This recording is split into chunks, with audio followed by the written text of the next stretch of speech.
it's been amazing to see how that's opened up empathy and changed it from how can we remove this gay couple from our congregation, to this reframe of how can we include this gay couple as much as possible in our congregation. If you have to choose the one area in the US that is especially hard to navigate as a queer person, it would probably be the Mormon Church.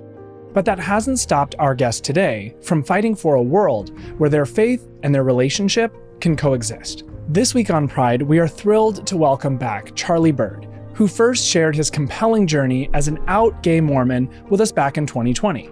But now we also get to meet his amazing husband, Ryan Clifford. So much has changed in the world since our last conversation with Charlie. Most joyously, their marriage celebrating love that transcends boundaries. Charlie and Ryan's story is not just one of personal triumph, but also a vivid illustration of living authentically at the intersection of faith and advocacy. They have navigated the complexities of balancing their identities as Mormons with their identities as gay men, a journey that resonates with many who find themselves at similar crossroads. Their love story has not only inspired their community, but has also captured the attention of the wider public, going viral on social media and becoming symbols of hope and change. This episode, we dive into how they manage to lead with their hearts, fostering understanding and acceptance through their actions and words. Charlie and Ryan will share insights into their daily lives, the challenges they continue to face, and the milestones that have marked their journey since we last heard from him. They'll share what it means to live openly and love unconditionally in today's ever-evolving world. Their story is not just about the challenges of yesterday, but also the hopes for tomorrow, inspiring all of us to advocate for a more inclusive and compassionate society. I'm Charlie Bird. And I'm Ryan Clifford. And this is Pride.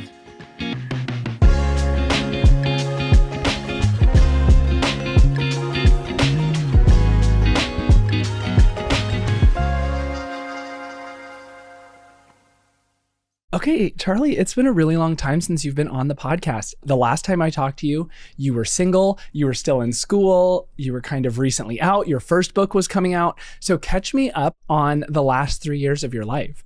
Wow, that's a pretty big question. First of all, I'm super happy to be back. I loved our last conversation. And it was so fun to hear your questions about what it's been like for me to figure out my religious identity and my orientation and relationships and things like that.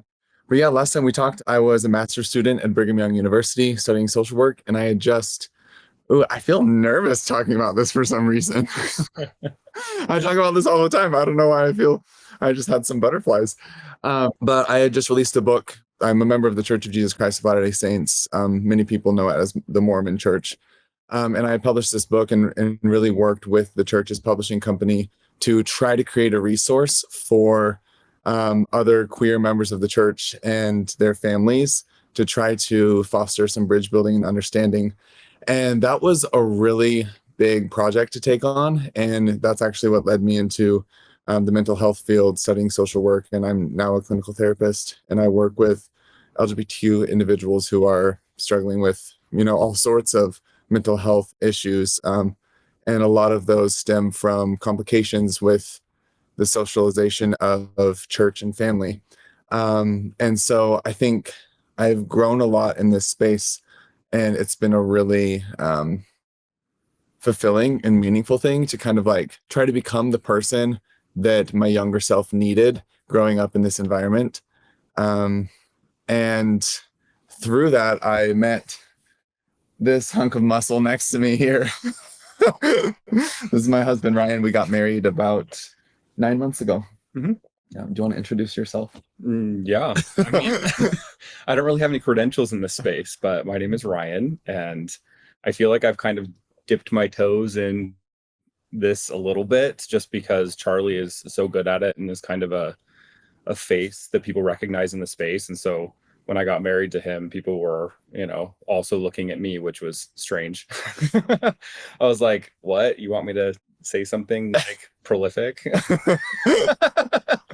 But yeah, it's been an interesting ride. And I also grew up in the LDS Mormon church. And so I guess it's been interesting to kind of be an out person now, and kind of have other kids that, you know, would have been me when I was young looking at me like, oh, like you maybe have some answers that I don't have, or, you know, it's just very surreal. It's very interesting. And we actually met Ryan for the first time at a barbecue at one of our mutual, like, I don't know that she was a mutual friend at the time, but it was an LDS barbecue. I don't know if that's a thing, but we're going to make it a thing, a Mormon barbecue. It was. And that's where we met. We met Ryan for the first time. And at that time, you were just friends, and that was that. And Charlie was still navigating things. There was just a lot of tension, great tension, but there was tension. Yeah. Yeah. You remember that? Well, it was, You could tell. it was interesting because when we met, I was a student at Brigham Young University. And for people who don't have context, there's like a strict honor code that forbids same-sex dating at the university. And it was kind of interesting because I had dated before, and I came back to this school on purpose just because I felt like if I was going to work with this demographic, I wanted to like be in the thick of it, you know? So I moved back to Utah. I'd been living in New York City and decided that I wasn't going to date and like just focus on schooling and focus on this cause that's really important to me. And that there's really not a lot of visibility in this space, even though we know there's LGBTQ people everywhere. And so within this religion, there's a lot of people who are trying to figure it out, and families who are really good and have good intentions, but maybe don't always have the resources or the education to be an ally or to be a helpful support to their children or family members. And so I came back and was really not expecting to date anyone. And then I met Ryan, and I was like, oh, wow, this is really different. This feels a lot different than any other relationship that or any other person I've met. So it was very tricky to navigate falling in love at a university that doesn't permit that. Tell me a little bit about your wedding. And I believe you got married at the Capitol, which is a stunning background or backdrop. But tell me a little bit about that decision. Your wedding was actually pretty quick in terms of like when you could actually start dating. You finished school. It was something you could actually do, but you were in this weird dating stage anyway. You know what I mean? It was like you were dating even though. Well, we'd known each other for a really long time. Right. And I think actually the pressure and the complications of like where I was going to school and what I was trying to do caused us to work through things and like develop a really deep relationship really quickly. It couldn't be a physical relationship. So it had to be emotional. And looking back, that was a blessing, I think. Mm-hmm. Yeah. Yeah, I think so too. I think it just allowed us to really get to know each other in a way that maybe we wouldn't have otherwise. We, went through lots of stressful situations together. We got to see how the other one reacts, when things are not going well, which I think is really important before getting married, to know all those things about the person that you're going to, be hitching your life to. Mm-hmm. I think for us, the choice to get married, interestingly enough, kind of comes from our religious background. Growing up, it's a very marriage and family oriented community. And it's funny though, because obviously our church has a long history of not supporting gay marriage and gay rights. And so it's kind of like, I feel like we're almost in this tipping point where we're socially like members of the Church of Jesus Christ of Latter-day Saints are more and more becoming supportive of gay marriage. But still there really aren't that many examples of like people who still hold on to the faith and like attend services and are in like, I don't even want to say gay marriages because it's just marriage, right? But like in same-sex relationships. And that was actually something that we wanted to like incorporate into our wedding somehow. I think to really like marry these two parts of us that we really do feel like coincide, like the spiritual, religious traditions that we hold dear, and also the fact that like we love each other and we want a committed relationship. We want to build a life and one day have a family together. And so actually planning our wedding was so fascinating because we're like, how do we bring these two things that everyone says are contradictory together in a way that represents how we feel that inside? It was so interesting because I actually thought when I announced that I proposed to Ryan that all of like the Orthodox religious followers would just completely unfollow me and just be out. But what happened is there was like this even greater interest. I think people were like, whoa, like, why are you doing this? What does that mean? And like I said, it's a super marriage focused community. And so while there are people who are like, oh, I don't believe in gay marriage, but I actually believe that you two love each other, and I do believe in marriage. And I think it was able to like push people out of their comfort zones, but they stayed in watching. So we knew that a lot of people would be like watching our relationship, and this wedding was about us, but also it kind of in a way marked a change in the environment, if that makes sense. Now, I think I know the answer for you, Charlie, because I've chatted with you, I've followed you on Instagram. You definitely felt more anxiety from my perspective around how people would react, where Ryan is kind of like, Ryan has no problem responding to haters or anything, and he's not shy. Where you're much more tactful with everything. Did and I mean that in a nice way, but Ryan is just like, I mean, everyone can just if the comments are not nice, he is not shy. But could you talk a little bit, and I kind of want to hear from both of you on both when you were getting married and then kind of the after effects of that, and it's, I don't want to say repercussions, it's the wrong word, but it's the right meaning, for, the implications of being a same-sex couple married and still going to church. Did you feel anxious? Do you still feel anxious? Both of you. Let's start with Ryan, and then we'll let Charlie kind of round it off. I can fill in the holes in his tact afterwards. I will say we're not the first couple to do this either. Like, there have been lots of couples before us that have gotten married and have had really difficult experiences with how they, decide to keep going to church or leave the church. And I think the thing that happened with us is that it's just a different time. Like, things are becoming more progressive in society in general. And I feel for those people who came before us and kind of like put the road there so that we could walk on it. Yeah. And I guess I don't, as far as, attending church still, and do I feel any anxiety with our area where we go to church? It's fantastic. The people that we go to church with are amazing. We feel totally welcomed. The leaders of the congregation that we go to are so helpful and willing to talk with us and work with us and meet us where we're at. And I think that's incredible because that doesn't happen everywhere. And we're just so excited to be able to have a place where we feel safe. Though I will say we have had some messed up stuff happen to us in the last little bit, with people stalking us at church and doing weird things, trying to see what we're doing so that they can like out it. And that doesn't make me feel very safe. And I have words for those people.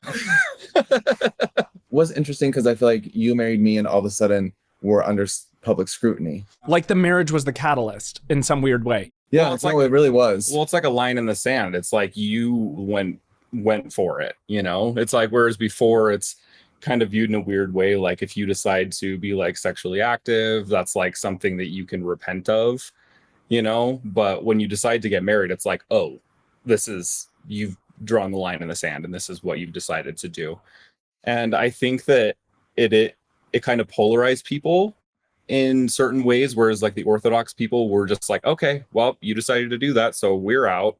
But a lot of them, I was very surprised, decided to stick around and see what was going on and watch to see how this was going to play out. And then I think the people that were already supporting us support us so much more. Like, we just got this outpouring of love from the community here, which was surprising and healing for like little Ryan that was, always hypervigilant and worried about what the community would think if they found out that I was gay. And the number of people that support and are loving, it's just very cool. I feel like it's a testament to the power of proximity, right? As you get to know someone, like Brene Brown says, you can't hate people up close. Like, when you know someone's heart, there's compassion and empathy there.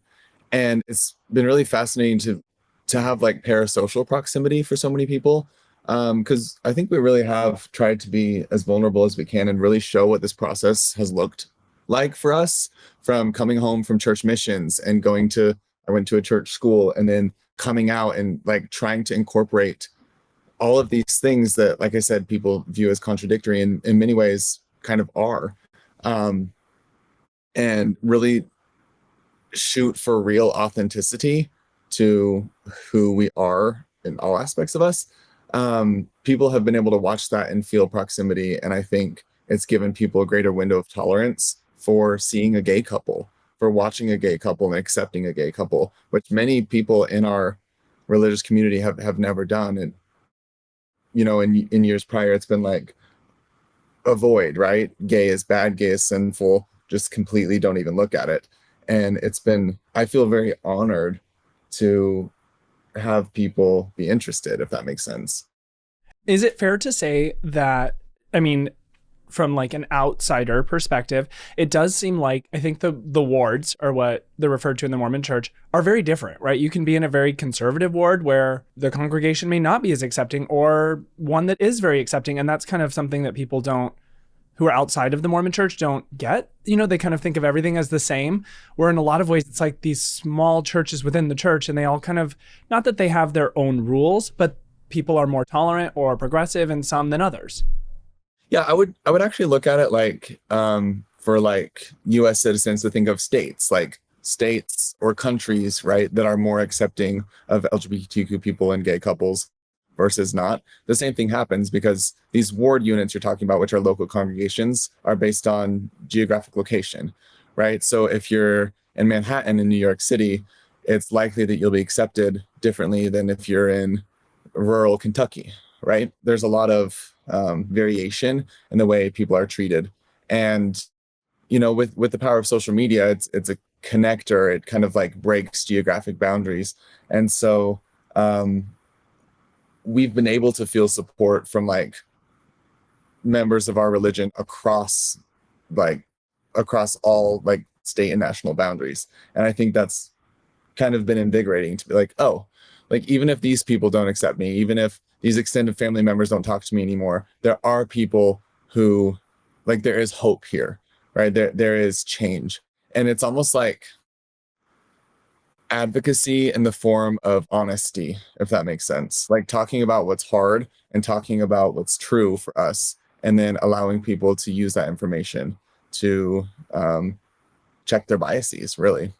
Do you feel like your platforms help with that? I mean, in terms of visibility, obviously, like you said, we're living in a different time now. Instagram, people can follow right along as if it's like like they can have a glimpse into your real life. Do you feel like that has created this world where previously, like Ryan mentioned, there are people who had to pave the way, and it may not have ended the way they wanted it to, but the platforms you have, do you feel like this is giving you more power to create change? Absolutely. Yeah. And I think it's actually unprecedented. For me growing up, even like 8 years ago, I honestly thought I was the only gay Mormon that existed. Like I thought I was the only person who felt this way. I'd never associated with a gay person because we were just like trained not to, right? And it pulls into internalized homophobia, like avoiding the thing you're scared of. But now that's like almost not possible, right? Like nobody feels that way anymore. There's blogs, there's creators, and there's like, it seems like even anybody you talk to, it seems like the number of families that have LGBTQ individuals in their families, it's just like everyone's got someone in their family, so it's like it's hard not to have proximity. But from social media, it's talked about now. It's open. There's always checkpoints, and you know, with Reels, like you post something and it reaches, like some of our posts have reached upwards of 40 to 60 million viewers, and it's like people are finding community, and it makes them feel more comfortable to come out. That like even if things don't go super well with my family, like I can still find community and people who will support and accept me. Right. I mean, I think a lot of people say that you are kind of like the exception, not the rule, right, to everything that's happened. But you still faced challenges, even getting married. I mean, I can recall just a few things that like you had mentioned during your planning process. And that's something that I think people forget, is that Charlie's very optimistic and very hopeful and very positive. And even with like significant setbacks, he's just able to be like, okay, well, then we're going to do this and we're going to like process this and move on.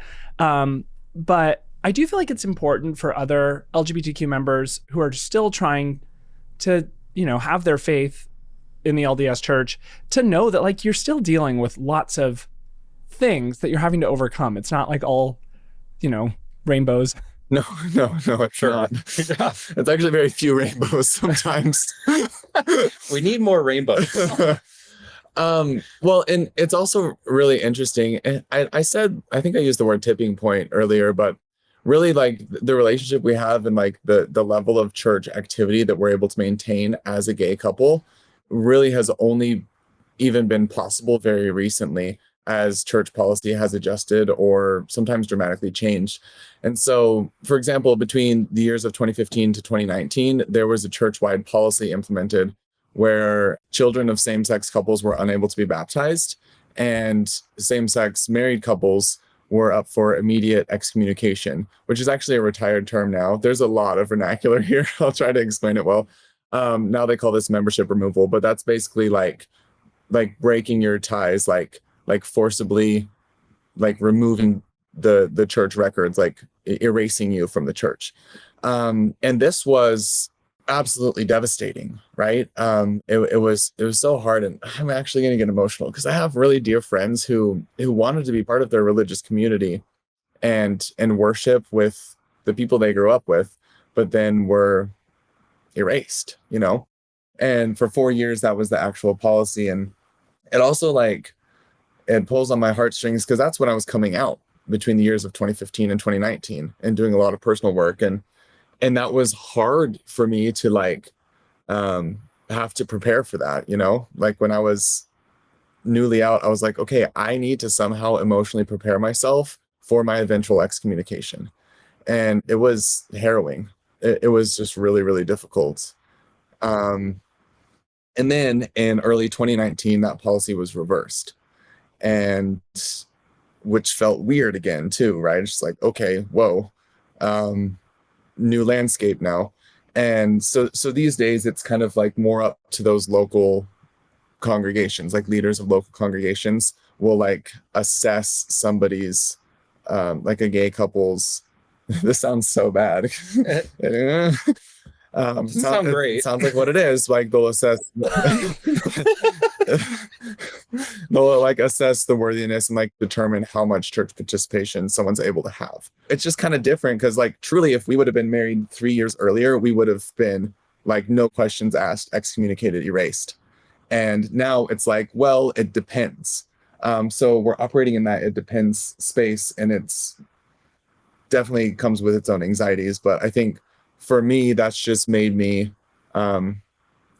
communicate more with leaders. And again, I just so fully believe that if you really get to know someone, you can't hate them, right? I think homophobia and racism and sexism, these are learned behaviors, and they're a product of ignorance and a lack of proximity. And so for me personally, it just has made me want to communicate more and talk with church leaders and let them kind of like feel and get an eye for what it's been like for us.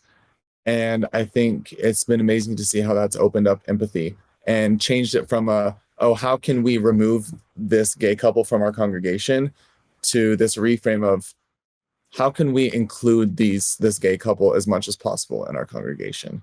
And I just feel so lucky to have kind of like gotten to this point because I really never thought it was possible. Ryan, do you feel like I feel like you're very good at supporting Charlie, and he really does have, this is like part of his mission.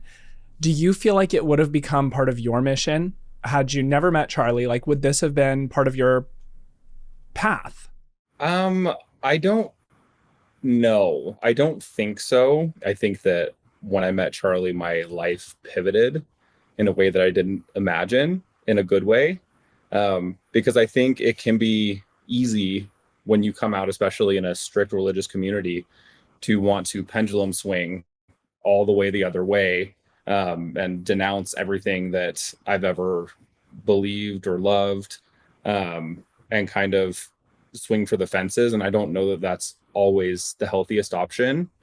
And I don't think it would have been for me. So I think that in a lot of ways, Charlie kind of helped stabilize what could have been a aggressive pendulum swing, and kind of let me look inward and assess, what are my core values, what are my beliefs, what are the things that jive within me when it comes to the church, and what are the things that don't, and do I want to stick around, and what are the reasons that I want to do that.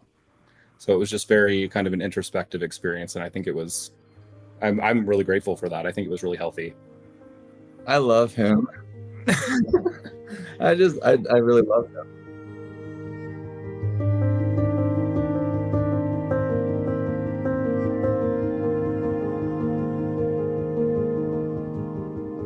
You spend a lot of time doing really serious things on social media and trying to make, I would say, the world and your world, right, as specific, your Utah world in particular, and kind of its ties to the Mormon church, a better place. But that's not all you do. And you had a very viral moment in the last month. You basically recreated all of Taylor Swift's album covers with Ryan as like bearded Taylor Swift. You know, like the idea of gay audacity, where it's like, I'm gay, so I can literally do anything. Yeah. It's funny because there's like a lot of psychological research as to why we're so good at everything, like a lot of overcompensating. But the truth is, gay men are creative and we're good at stuff. And so I saw this very obviously in Ryan when Halloween last year was coming up, and we decided we wanted to do Taylor Swift and Travis Kelce. I'm a huge Swiftie. I always have been. Ryan, poor Ryan, changing my life in all kinds of ways. Yeah, can you see how much Ryan's like, all right, well, I love you, so I guess I have to be down for the ride. Here we go. And I mean, Ryan's legs in that dress. Good Lord. Okay, so I told Ryan to just buy like a Kansas City Chiefs jacket and curl his hair. Like, he has naturally blonde curly hair.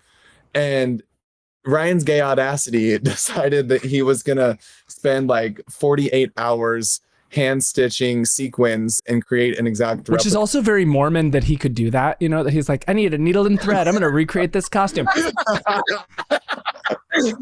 His pioneer ancestors were beaming as he was stitching. And then he put on the costume and they all rolled over in their graves. Yeah, I was like, or they were offended. I don't know. So he ends up having this like, it was amazing. It was an exact replica of her tour costume, which I think was like created by Roberto Cavalli, or like a haute couture designer.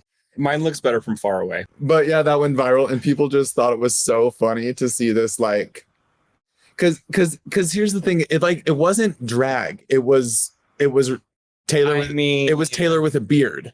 Like it wasn't draggy. It was costumey. I don't know how to explain it. I think that a drag queen would have done a much better job with for makeup, and probably would have committed to shaving. Actually, I did shave. I shaved for Halloween. Yeah, you shaved your beard. Yeah. Anyway, they would have done a much better job. But anyway, it was just so funny and fascinating to people that, like, the juxtaposition of this beefy dude dressed as Taylor Swift and has no business dressed as Taylor Swift. Anyway, so we decided to do the countdown to her new album that just came out in Torture Poets Department. And by recreating all the albums, that was kind of Halloween, I think, was really what solidified the idea of Ryan dresses as Taylor Swift and people are entertained. Do we know if Taylor saw it? Should I check to see if she blocked us? Then you know, yeah, oh, that was a bit much. Yeah. She was like, oh gosh, it's like it's like defamation. She's like, I don't look like that. But yeah, it was fun. And again, I think that's just I think it's so fun to show people that, like, people aren't one-dimensional, right? No one's one-dimensional. So you can be religious, you can be gay, you can be obsessed with Taylor Swift, you can be fun, you can know how to sew. And it's just, I just think it's so fun to just be myself. Like, really, so much of my adulthood has been like claiming the authenticity that I couldn't have growing up. And that's kind of part of it, you know, just like, I'm not ashamed of any part of who I am. And I don't care what people think about it anymore. That's what authenticity is to me. And I have a husband who supports that and likes to prank and have fun, and we have a good time. I know we're coming up on time, but really quick, Charlie, I did want to quickly talk about your most recent book, because the last time you were on was your first book, and now you have another one. Yeah, thank you. I ended up writing my first book was, I wrote the book I needed growing up. And then it opened me to this demand, right? For people who are like, my son's gay, my daughter's transgender, I don't know what to do. I'm trying to figure things out. And I just realized there were so many people who needed information and resources in a palatable way. And I speak the lingo, right? I grew up in this church, I served a mission. And so I just felt this pull to create something specifically for my community to kind of train them how they can be more loving and supportive. And so I wrote this book for the active member of the Church of Jesus Christ of Latter-day Saints who wants to be an ally but isn't sure how. And it has truly been astounding how many people have responded to that and how many families have been able to overcome biases or misunderstandings. And it's just been so meaningful for me to use, again, all aspects of me, like the part that's just like so Mormon to my core and has pioneer ancestors, to bring that to like the part that's just so gay and the part that has done a lot of like a mental health research and study, and just to be able to package these in a way that helps people. It's been awesome. And can I add one thing real quick? As I was talking about like some of the policy changes and how like devastatingly difficult it can be to be in this space, I just imagine everyone thinking like, why don't you just leave?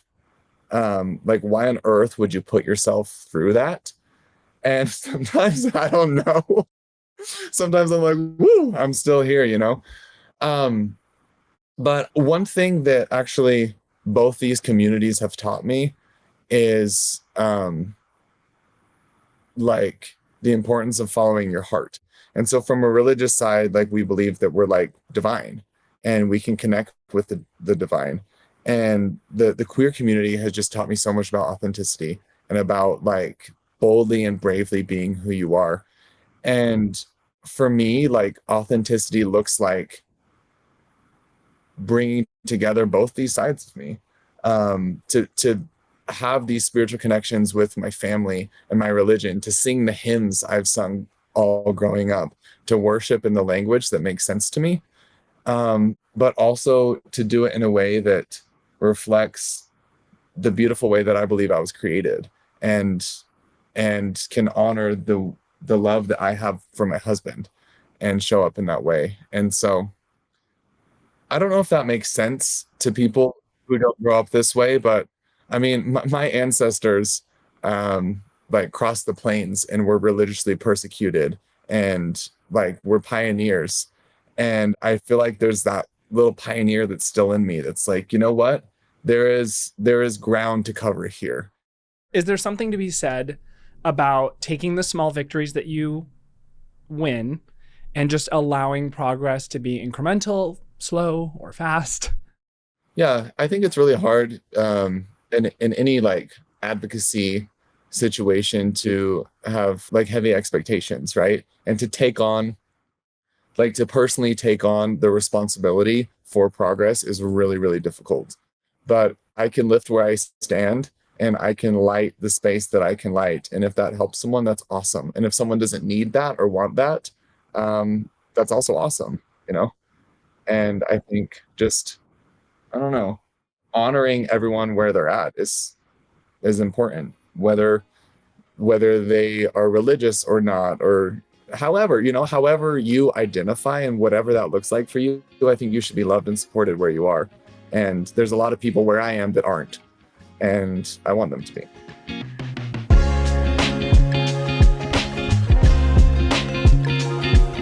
Pride is a production of Straw Hut Media. If you like the show, please leave us a rating and a review on Apple Podcasts, Spotify, or wherever you listen to podcasts. Then, follow us on TikTok, Instagram, Facebook, the app formerly known as Twitter, and Snapchat @Pride, and tune in weekly for more episodes. Be sure to share this episode with your friends and subscribe for more stories from amazing queer people. If you'd like to connect with me, you can follow me everywhere @Levi Chambers. Pride is produced by me, Levi Chambers, Maggie Bowles, Ryan Tillotson, and Brandon Marlowe, and edited by Daniel Ferreira.